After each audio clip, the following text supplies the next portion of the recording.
배우자 이야기를 해보겠습니다. 기존에 보지 못하던 아주 특별한 이야기죠.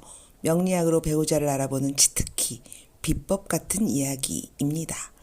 사주팔자 8글자 속에 모든 복을 다 끼워 맞출 수는 없습니다.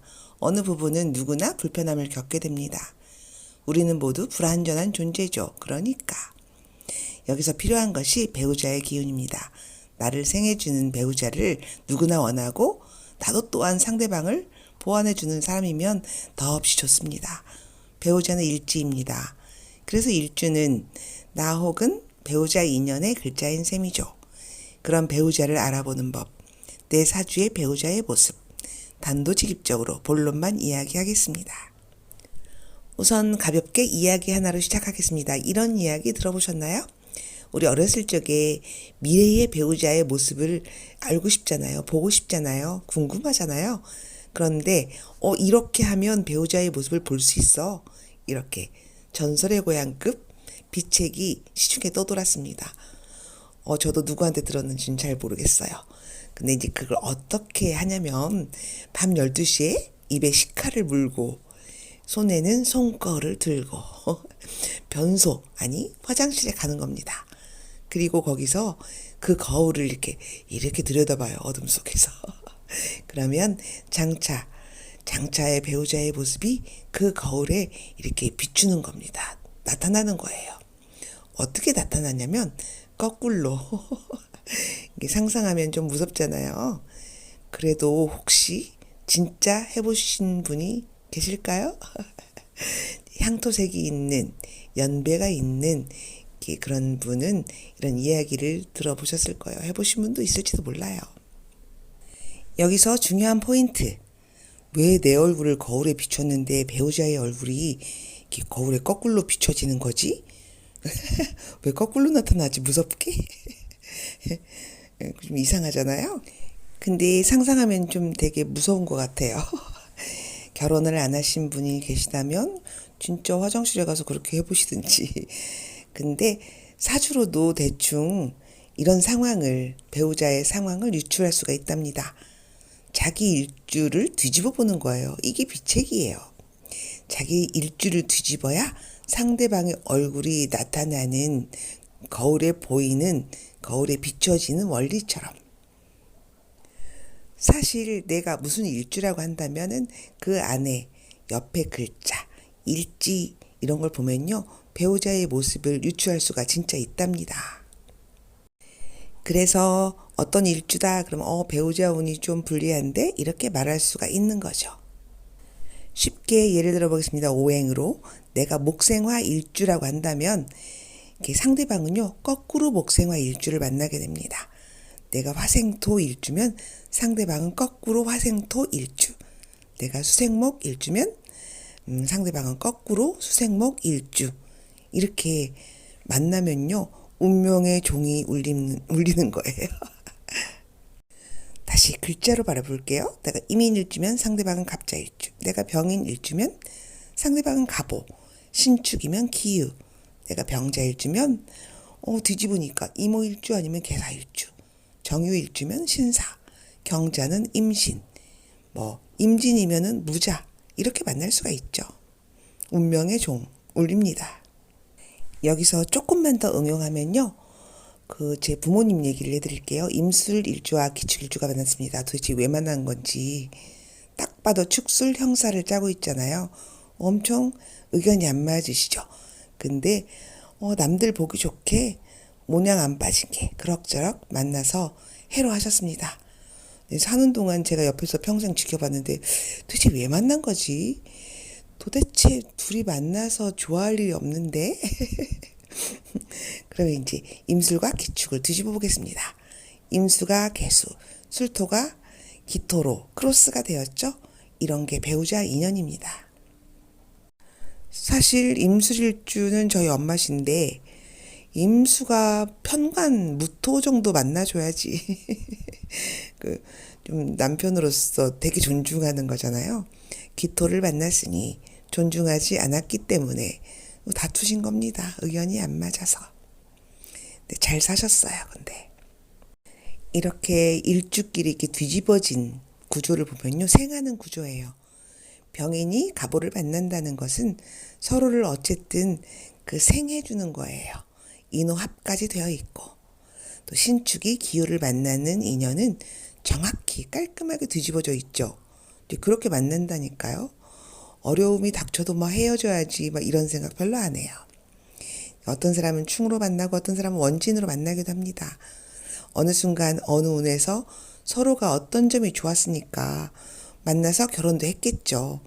운에서 오는 기운을 타고 그렇게 결혼하신 거죠. 어떤 사람들 왜 만났지? 막 이런 생각도 들잖아요. 그러니까 우선 상대방 사주를 딱 보면 좀 내 일지가 좀 배우자궁이잖아요. 그러니까 배우자를 이렇게 자극하거나 극하거나 어떻게 하는 거는 배우자가 좀 배우자성이 불리한 거잖아요. 일단 일지 기준으로 원진 귀문. 뭐 여성은 식상 많은 여성, 인사신 축술미, 또 월일지 충 이런 사람은 배우자가 불리해요. 좀 다른 기운이니까 일지를 충하거나 자극하니까 일지가 좀 불안해지는 거예요. 일지는 배우자 궁이니까. 그러니까 배우자 궁을 불안하게 하는 옆에 글자 안 좋다. 그러면 일단 배우자가 불리하다입니다. 이런 사람은 이제 결혼을 딱 하려고 하는데 나 배우자 불안한데 그러면 이제 서로가 서로를 생하는 뒤집어진 어떤 일주를 만나면 그나마 어떤 풍파가 닥쳐도 어떻게 서로가 서로를 위하면서 살아가게 됩니다. 일주끼리 합도 아니고 뭣도 아니고 막 그런 사람도 있을 거 아니에요. 일주끼리 좀 찰싹 달라붙어 주면 좋은데 불리한 거예요. 그래도 다른 사람이 보기에 참 붙어서 오래오래 사네, 잘 사네 이러면 아마도 이제 어려움은 물론 있죠. 살면서 뭐 모르는 사람 둘이 살으니까 그리고 또 서로 이렇게 합으로 만난 게 아니니까 그래도 서로가 서로를 생하는 일지끼리의 만남은 좀 이런 경우에 좀 도움이 됩니다. 뭐 육합으로 몸이 맞아서 사는 것도 아니고 삼합으로 윈윈 전략적인 현실합도 아니고 이게 뭣도 아닌 거예요. 서로를 생할 뿐이죠. 뒤집혀진 이렇게 궁합은 서로를 위하는 마음 같은 거예요. 생한다는 그런 겁니다. 생하는 거는 인성으로 엄마가 생해주는 거죠. 이제 그런 측은심 같은 거일 수 있고 뭐 그런 거죠. 십성으로 설명하면은 진짜 엄마와 자식 같은 조합. 그런 게 좀 느낌이 강합니다. 서로를 생한다, 돌본다, 필요로 한다, 필요 충분 같은 그런 조건 같은 느낌입니다. 이런 논리도 있습니다. 부부가 만나는 논리죠. 남자는 재성의 글자를 보면은 부인으로 인식하고 여성은 관성, 그런 일간을 보면은 남편감으로 인식합니다. 을경합, 무게합, 정임합, 병신합, 갑기합 이런 거죠. 예를 들면 어떤 갑오일주가요. 어느 흉한운에 철학관에 갔어요. 나 이 남자랑 살아야 됩니까? 이렇게 묻습니다. 그러면 그 상담해 주시는 분이 천생연분입니다. 이렇게 말해요. 그 갑오일주의 남편은 경신일주 남자입니다. 그 남자는 너는 내 마누라 갑목, 너는 내 남편 경금인 거죠. 갑목의 입장에서는 경금은 편관이고 경금의 입장에서는 갑목은 부인이죠. 그리고 둘이 둘이 정임합으로 붙은 거죠. 천생연분입니다. 이렇게 말한다니까요. 근데 그 천생연분 그런 거 별거 아니에요. 이런 사람보다 이렇게 사주 궁합 공부를 해보신 분은 아실 거예요. 둘이는 무슨 정임합도 아니고 뭣도 아닌데 둘이 잘 삽니다. 월지도 안 맞아요. 심지어 뭐 옆에 맞는 글자도 없습니다. 아무리 내가 공부한 걸 억지로 꿰맞추고 막 이렇게 좀 맞추려고 해도 안 맞아요. 근데 둘이는 취미도 공유하고 이해하고 잘 살아갑니다. 이런 겁니다. 이렇게 살면서 어떤 이성을 내가 만났어요. 근데 나 왠지 저 사람 좀 알고 싶어. 호기심이 생기는데 또 심하면 나 저 사람이랑 결혼할 것 같다. 이런 느낌. 합이 없어도 이런 경우도 있다고 말씀을 드리고 싶습니다. 꼭 어떤 글자끼리 합으로 만나는 건 아니에요. 그래서 뭐 뒤집어진 인연으로 일주끼리 만나면 잘 산다고? 돈도 잘 벌고 늘 화목하고 일도 술술 풀리고 이제 그런 거 아니고 다른 합의 요소와는 다르게 그 상대방 인연을 대하는 마음의 베이스에 어떤 원초적인 그런 마음을 가지고 있다는 이야기입니다. 부모 자식의 인연으로 만난 사람들이 부부가 있어요. 그러면 남편이 쫄딱 망했어요. 그러면 어떤 여자는 툴툴 털어버리고 가버리잖아요. 그런데 그러지 않는 내 부모가 자식이 망했구나 툴툴 털어버리고 가진 않겠죠. 그런 마음의 베이스 같은 거죠. 사실 부부는 삼합 논리로 사는 게 참 깔끔하고 좋습니다. 근데 삼합 논리로 세상을 살아가는 사람들은 이해하지 못하는 그 무엇이 있답니다. 삼합 인연은 때로는 되게 냉정하잖아요. 보통 사람들이 어떤 부부를 보면은 왜 살아? 막 이런 것도 있잖아요. 근데 그 사람은 또 붙어 살잖아요. 그쵸? 뭐 남의 인생에 대해서 내 잣대로 이러쿵저러쿵 말할 건 없다는 이야기죠. 여러 가지 이야기가 백인이면 100가지 색깔을 가지고 살아가니까요. 남들은 모르는 우리만의 그 무엇이 있는 겁니다. 최근에 어떤 사회적인 명사 부부예요. 근데 이제 둘이 이혼한다고 진짜 난리 법석을 치더라고요. 근데 두 분이 사유축 합으로 만났습니다. 그런데 이 남자분이 뭐 여자분도 마찬가지고 묘목을 월지로 쓰시더라고요. 그럼 이혼할 확률이 높으니까 사유축 하세요. 둘이 만나서 사시면 잘 사십니다. 이렇게 말하지 못하는 거죠. 남자분 사주로 보면은 묘유충 사이에 묘와 충을 완충해주는 다른 글자의 인연이 필요한 겁니다. 세상은 1 더하기 1은 1이 2고 그리고 뭐 진짜 현실적인 논리적인 누구에게 말해도 납득할 수 있을 만한 그런 인연만 있는 건 아닙니다. 정확하게 납득할 수 있는 논리가 있다. 이게 더 위험한 거죠.